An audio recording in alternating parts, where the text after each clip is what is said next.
Hello mga boss, nandito tayo ngayon sa First Park Homes at ang ipapakita natin sa inyo ay ang Calista Mid Unit, yan yung actual turnover unit. Bago yan, tingnan muna natin yung kalsada, yung community, tingnan nyo napakalawak ng kalsada natin.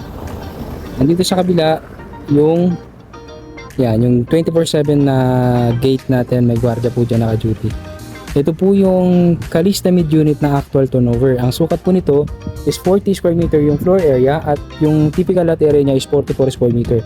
So kasyang-kasya po dito ang mga sedan at saka mga SUV, mga bayong parking niya, tapos meron pa ritong garden sa gilid. Pasukin po natin, naka-vinyl planks na po yung actual turnover nito. Naka white painted finish, tsaka yung hagdan niya, tinan nyo ang ganda. Yung bintana sa harapan niya is naka-sliding window. Dito sa banda rito ay ayan, may lababo na rin dito, naka-granite tiles, saka may cabinet sa baba. Yung CR natin ay kompleto na, may lavatory, may cubicle, may shower at naka-granite tiles na po siya. Dito sa gilid yung ating service area, ayan, kompleto, dyan po pwede natin gawing laundry area yan.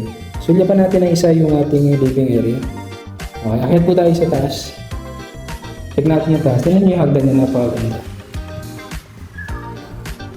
Ayan. Dito sa taas po ay mayroon dalawang bedroom. Naka-partition na rin po ito na hardiplex po yung materials na ginamit para iwas sunog. Ito po yung first bedroom niya. Ayan, malaki po yan. Tapos kung gusto niyo pong magpa-extend na another bedroom, meron pa po dito sa likod naka-habang for another bedroom. And then yung master's bedroom po natin, ito po siya. Kasyang-kasya po dito yung queen size bed. Ayan. Yung bintana sa harapan is naka-sliding window na siya.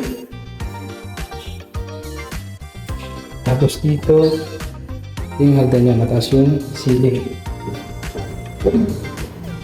Ceiling dito naman dito sa mula sa taas yung living area. Ayan, malaki na po siya.